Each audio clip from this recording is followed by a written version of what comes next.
प्यारे बच्चों, आज हम यूपी बोर्ड एग्जाम 2025 में संपन्न हुए गणित विषय प्रश्न पत्र संकेतांक 822 सीए को हल करेंगे।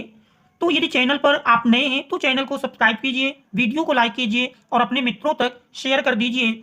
और आप प्रारंभ से अंत तक जुड़े रहिए, क्योंकि हम सभी सेटों का हल लेकर आएंगे और ये एक विश्वसनीय हल होगा। तो देखते हैं, सबसे पहले देख रहे हैं प्रारंभ में निर्देश दिए हुए हैं। इसके बाद हम सबसे पहले ऑब्जेक्टिव प्रश्नों को हल करेंगे। तो देख रहे हैं ऑब्जेक्टिव प्रश्नों में सबसे पहले देख रहे हैं खंड आ बहुविकल्पीय प्रश्न, जिसका पहला प्रश्न दिया है क्या HCF 99 153 बराबर 9, तो LCM 99 153 होगा। देख रहे हैं यदि इस प्रश्न को हम हल करें, HCF माशा दिया हुआ है, लाशा ज्ञात करना है। तो देख रहे हैं इसके लिए फार्मूला है लाशा बराबर होता है लाशा बराबर पहली संख्या गुणे दूसरी संख्या बटे माशा। देख रहे हैं इस फार्मूले में हम मान रख देंगे। तो यहां पर देख रहे हैं पहली संख्या 99 है, दूसरी संख्या देख रहे हैं 153 है। तो 99 गुणे 153 बटे पहली संख्या बटे देख रहे हैं माशा, माशा का मान 9 दिया है। अब इसको हम सरल करेंगे। सरल करने पर देख रहे हैं 9 से 99 काटेंगे, 11 नैया 99 और 11 का गुणा 153 में करेंगे। तो देख रहे हैं 11 तेईस 33, 11 पचे 55, 3 58 और 11 एक कम 11 में 5 हासिल जोड़ देंगे तो 11 5 16। देख रहे हैं 16 83, जो कि हमारा विकल्प नंबर ए पर दिया है। इस प्रकार से पहले प्रश्न का विकल्प ए सही है। तो हम बिल्कुल कॉन्सेप्ट के साथ हल करेंगे और प्रश्न का पूरा हल भी देंगे। देखते हैं इसके बाद दूसरा प्रश्न है क्या एक थैले में 3 लाल और 2 नीली गेंदें हैं। थैले से यदृच्छा एक गेंद निकाली गई, उस गेंद के नीली होने की प्रायिकता होगी। देखिए थैले में 3 लाल और 2 नीली गेंदें हैं। एक थैला है और थैले में देख रहे हैं प्रश्न कह रहा 3 लाल गेंद हैं और 2 नीली गेंदें हैं। इस प्रकार से कुल गेंदों की संख्या देख रहे हैं, कुल गेंद 3 + 2 बराबर 5 है। कुल गेंद बराबर 5। हमको ज्ञात करना है क्या थैले से यदृच्छा एक गेंद निकाली गई तो उस गेंद के नीली होने की प्रायिकता ज्ञात कीजिए। तो अभिष्ट प्रायिकता PE बराबर होती है अनुकूल ढंगों की संख्या बटे कुल ढंगों की संख्या।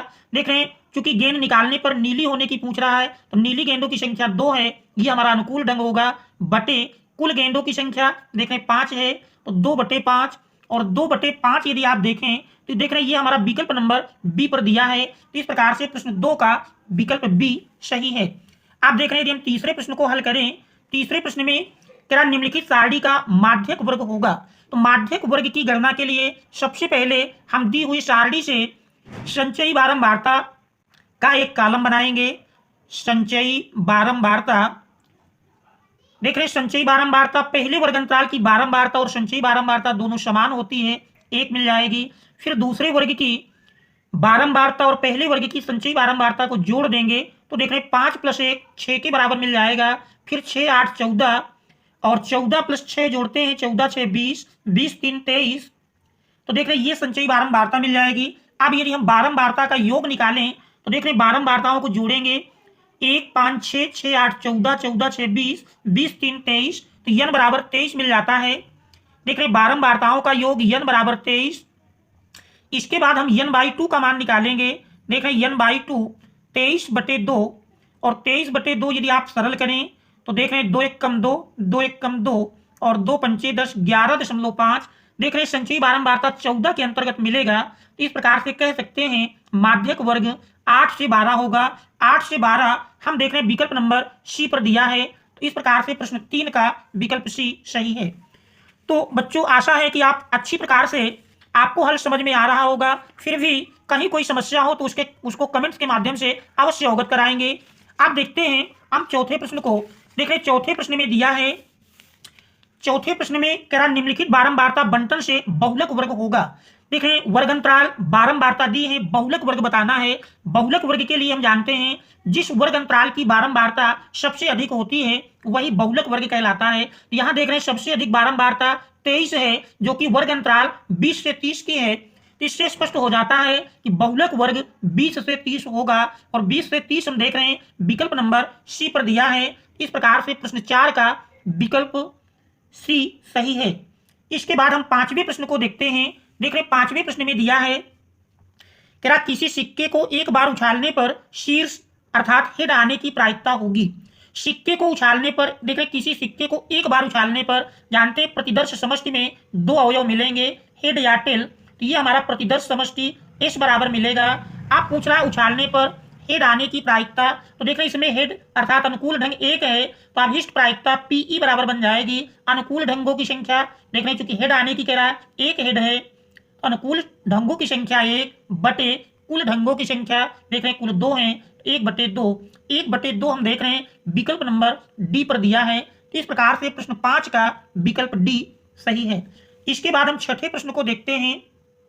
देखिए छठे प्रश्न में कह रहा संख्या 144 के अभाज्य गुणनखंडन होंगे। तो देख रहे 144 के यदि हम गुणनखंड करें, 144 के आप गुणनखंड करेंगे, देख रहे 2 से विभाजित करेंगे, 2 सत्ते 14, 2 दुनाई 4, फिर 2 से विभाजित करते हैं, 2 तिहाई 6 और 2 छंग 12, फिर 2 से काटेंगे तो देख रहे 18 दुनाई 36। इसके बाद पुनः 2 से विभाजित करेंगे, 2 नहीं 18, फिर 3 से विभाजित करेंगे, 3 त्रिक 9, फिर देख रहे हैं 3 से विभाजित करेंगे, 3 एकम 3।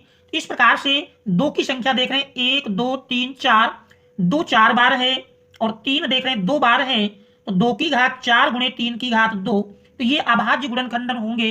विकल्प में देखें 2 की घात 4 गुणे 3 की घात 2, देख रहे हैं हमारा विकल्प नंबर ए पर दिया है 2 की घात 4 गुणे 3 की घात 2, तो इसका विकल्प नंबर ए सही है।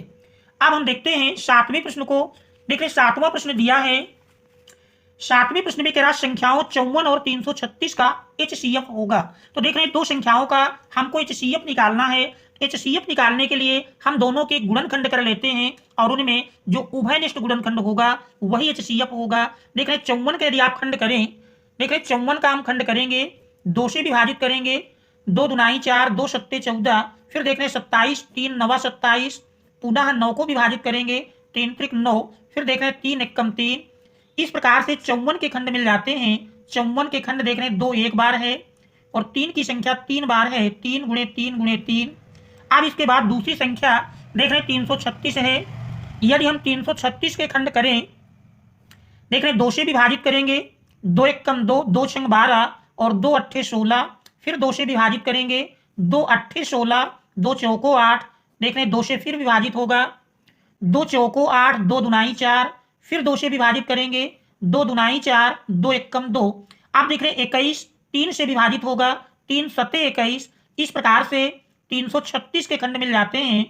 देख रहे हैं 336 बराबर मिलेगा 2, देख रहे हैं 1 2 3 4, 4 बार 2 मिलता है, 2 गुणे 2 गुणे 2 गुणे 2 और देख रहे हैं 3 एक बार है, 7 एक बार है। चूंकि हमको HCF अर्थात मासा निकालना है, HCF बराबर आप जानते हैं दोनों में हमको उभयनिष्ठ गुणनखंड देखना है।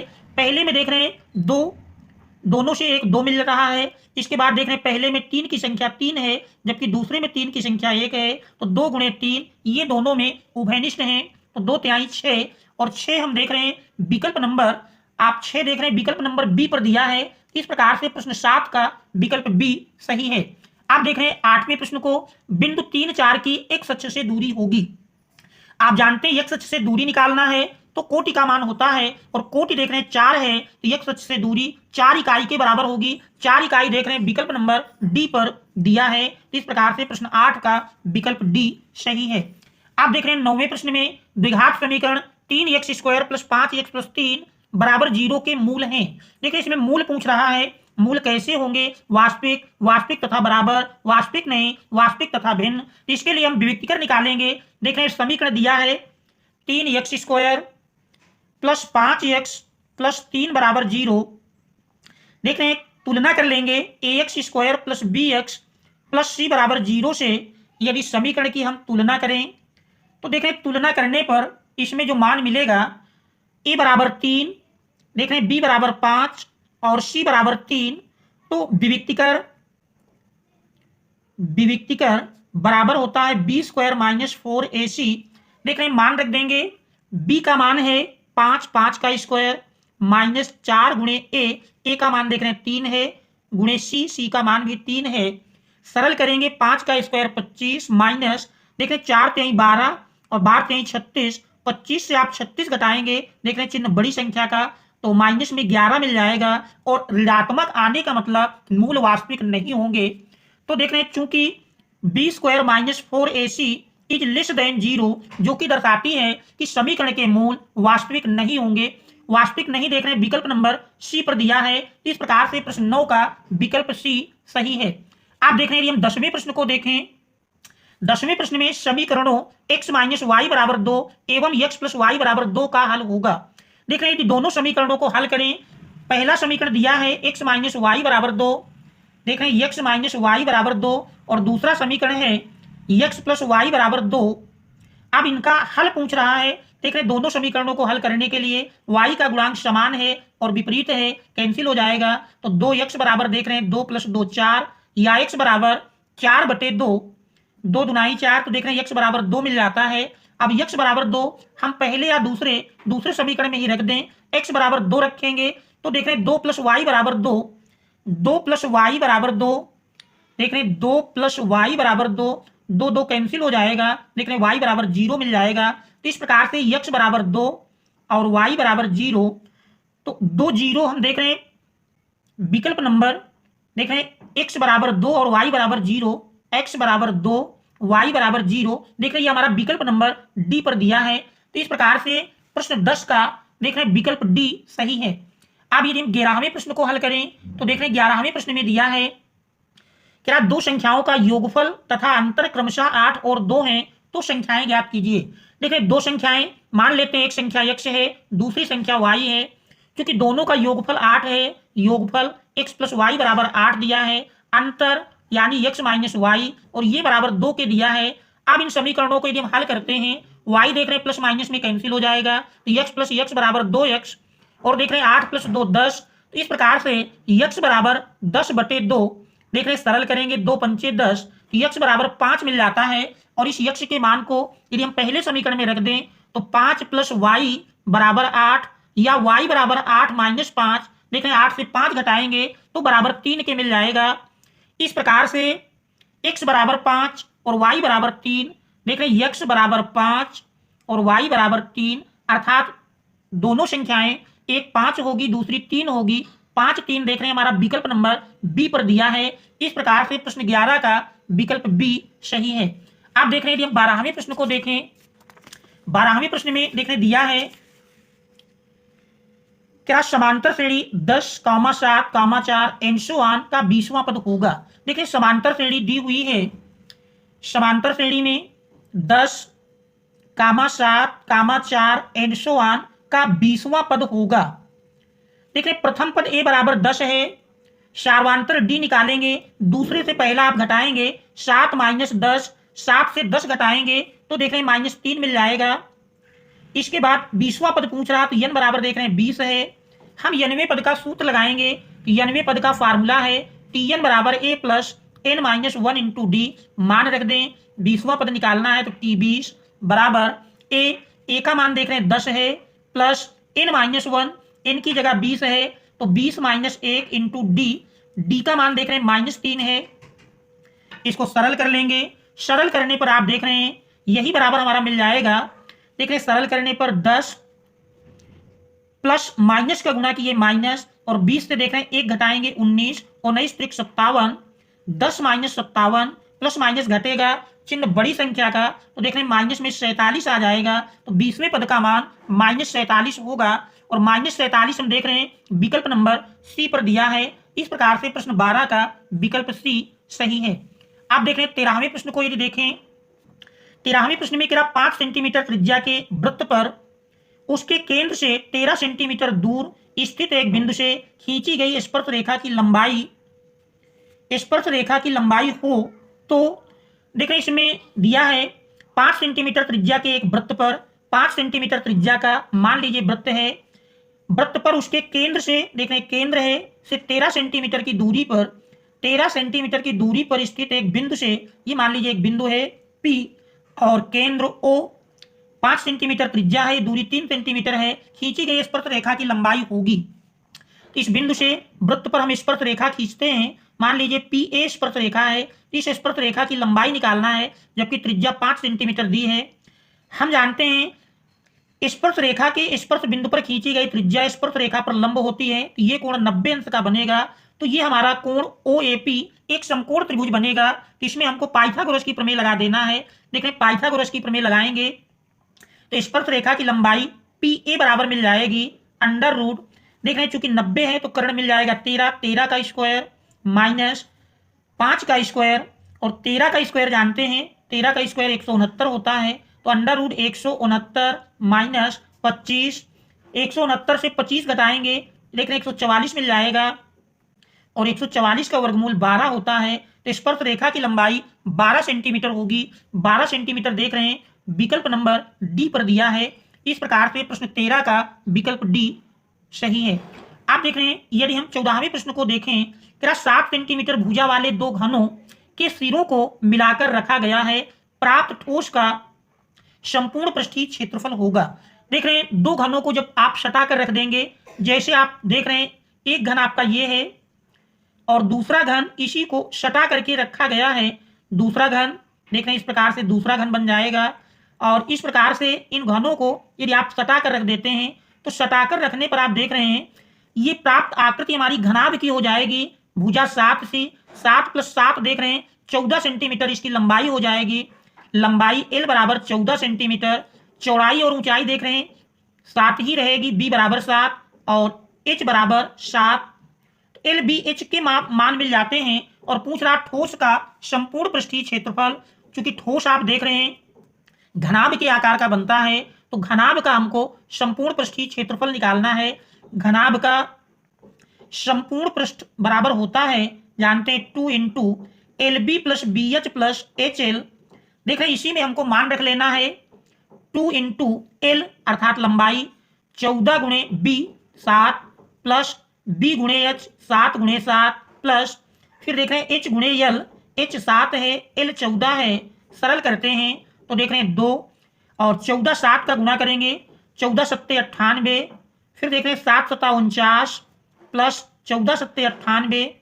देख रहे हैं संख्याओं को यदि हम जोड़ें तो जोड़ने पर यही बराबर हमारा मिल जाएगा। देख रहे हैं जोड़ने पर मान मिलेगा 2 × 8, देख रहे हैं 8 का 8 और 8 जोड़ेंगे 8 × 9 = 16, 16 × 9 = 25, 25 हासिल 2 मिले तो 9 × 2 = 11, 4 = 15 और 15 × 9 = 24। तो 245 में देख रहे हैं 2 से गुणा करते हैं तो 2 × 5 = 10, 24 × 9 = 48, 1 = 49, 490 सेंटीमीटर स्क्वायर ये प्राप्त ठोस का संपूर्ण पृष्ठीय क्षेत्रफल होगा। देख रहे हैं 490 सेंटीमीटर स्क्वायर हमारा विकल्प नंबर ए पर दिया है। इस प्रकार से इस प्रश्न का विकल्प ए सही है। इसके बाद हम 15वें प्रश्न को यदि देखें, 15वें प्रश्न में देखने दिया है त्रिज्या 21 सेंटीमीटर वाले वृत्त पर एक चाप केंद्र पर 30 अंश का कोण अंतरित करता है, चाप की लंबाई होगी। देख रहे हैं त्रिज्या 21 सेंटीमीटर वाले वृत्त एक वृत्त है जिसकी त्रिज्या 21 सेंटीमीटर दी है और इस त्रिज्या में क्या एक चाप केंद्र पर 30 अंश का कोण अंतरित करता है। एक चाप ले लेते हैं जिसके द्वारा केंद्र पर बना कोण 30 अंश का है और त्रिज्या इसकी 21 सेंटीमीटर है। तो हमको ज्ञात करना है इस चाप की लंबाई। चाप की लंबाई का आप जानते हैं फार्मूला होता है चाप की लंबाई बराबर, देख रहे हैं चाप की लंबाई बराबर θ/360 × 2πr। देख रहे हैं इसी में हमको मान रख देना है। थीटा देख रहे हैं 30 अंश दिया है तो यही बराबर हो जाएगा 30 अंश गुणे 360 अंश × 2 पाई का मान देख रहे हैं चूंकि सारे विकल्प हमारे पाई में नहीं है तो 22/7 रख लेते हैं। 22/7 इंटू फिर देख रहे हैं आर का मान 21 है, सरल करेंगे देख रहे हैं 0 से 0 काट देंगे 12 × 3 = 36। इसके बाद 7 देख रहे हैं 7 × 3 = 21 और 3 दूनाई 6, 6 से 12 काटेंगे 6 दूनाई 12, फिर देख रहे हैं 2 से 22 काटते हैं तो 11 मिल जाएगा। चाप की लंबाई 11 सेंटीमीटर होगी और 11 सेंटीमीटर हम देख रहे हैं विकल्प नंबर सी पर दिया है। इस प्रकार से प्रश्न 15 का विकल्प सी सही है। आप देख रहे हैं यदि हम 16वें प्रश्न को देखें, हमारा 16वां प्रश्न दिया है। देखिए 16वें प्रश्न में कह रहा यदि tan थीटा बराबर a/b तो b sin theta minus a cos theta upon b sin theta plus a cos theta का मान होगा। तो देख रहे हैं प्रश्न में दिया है b sin theta minus a cos theta, ये मान हमको ज्ञात करना है। मान हमको ज्ञात करना है b sin theta minus A cos theta upon B sine theta plus A cos theta. देख रहे टेन थीटा का चूंकि मान दिया है, यदि हम अंश और हर दोनों में कॉस थीटा से भाग दे दें तो साइन बटे कॉस देख रहे हैं टेन बन जाएगा। तो इसमें करना हमको अंश और हर में कॉस थीटा से भाग दे देना है। अंश और हर में कॉस थीटा से भाग देने पर देख रहे हैं बी साइन थीटा बटे कॉस थीटा टेन थीटा बन जाएगा, माइनस ए कॉस थीटा बटे कॉस थीटा करेंगे तो कट करके एक मिल जाएगा, अपान इसी प्रकार हर में साइन थीटा बटे cos theta tan theta plus A into cos बटे कॉस कट करके देख रहे हैं एक आ जाएगा। अब यहां पर यदि हम टेन थीटा का मान रख दें, देख रहे हैं बी इंटू टेन थीटा है ए बटे बी माइनस ए इंटू वन ए मिल जाएगा, अपान बी इंटू ए अपान बी प्लस ए। देख रहे हैं बी से बी कैंसिल कर देंगे तो इस प्रकार से ए माइनस ए अपान ए प्लस ए। देख रहे हैं ए माइनस ए कट करके जीरो अपान टू ए। जीरो बटे जानते कोई भी संख्या लिखी जाए तो बराबर जीरो होता है, तो इसका मान जीरो के बराबर मिलेगा और जीरो हम देख रहे हैं विकल्प नंबर बी पर दिया है। इस प्रकार से प्रश्न 16 का विकल्प बी सही है। आप देख रहे हैं 17वां प्रश्न है। 17वें प्रश्न में कह रहा है यदि 3 काट ए बराबर 4 तो शेक ए का मान होगा। देख रहे दिया है 3 काट ए बराबर 4, 3 काट ए बराबर 4 तो शेक ए का मान निकालना है। देख रहे काट ए लिखेंगे, काट ए बराबर मिल जाएगा 4 बटे 3। आप चाहे तो इसमें फार्मूले से निकाल लें और चाहे तो त्रिभुज बना करके तीसरी भुजा निकाल करके उससे भी शेक ए निकाल सकते हैं। देख रहे हैं यदि हम त्रिभुज बना करके हल करें, एक त्रिभुज बनाते हैं जिसमें देख रहे हैं कोण ए दिया है, कोण ए बी सी, और इस कोण के लिए देखें चूंकि काट ए दिया है, काट ए हम जानते हैं आधार बटे लंब होता है, आधार 4 लंब 3।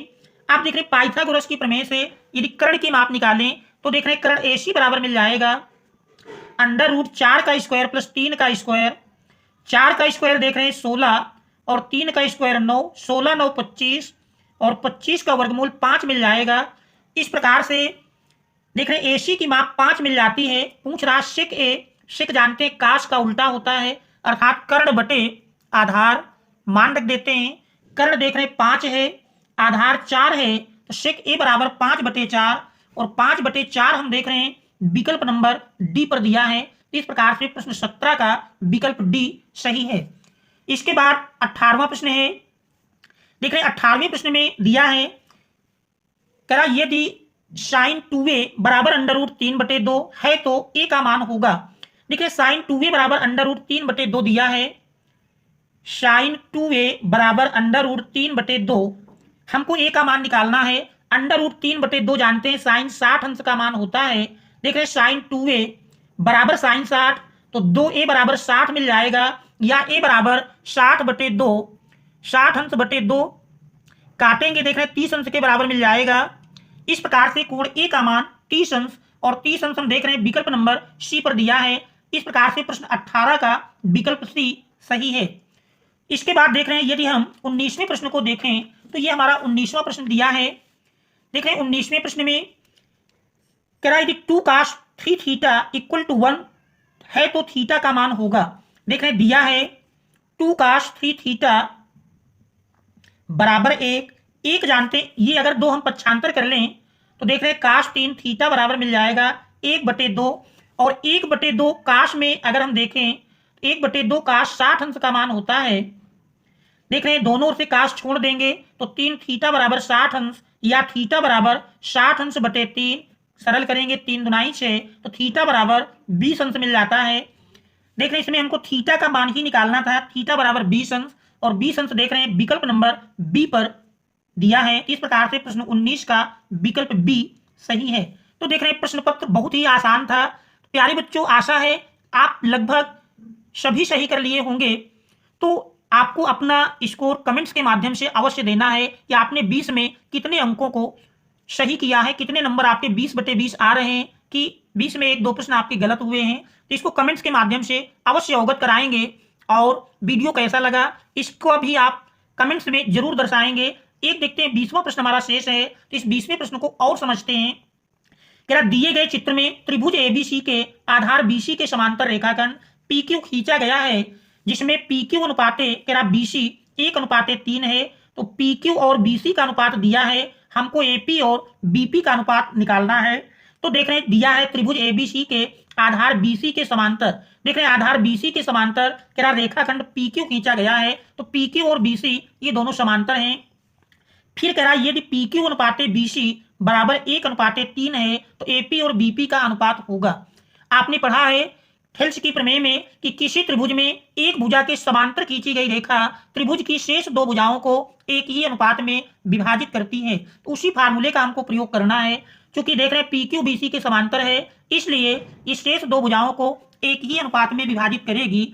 ऐसी स्थिति में देख रहे हैं एपी अर्थात त्रिभुज एपीक्यू और त्रिभुज एबीसी दोनों समरूप हो जाएंगे, और समरूप त्रिभुज की संगत भुजाएं आप जानते हैं समान अनुपात में होती हैं। तो त्रिभुज देख रहे हैं चूंकि समांतर है, संगत कोण सभी बराबर होंगे, इसलिए दोनों त्रिभुज क्या होंगे, समरूप हो जाएंगे।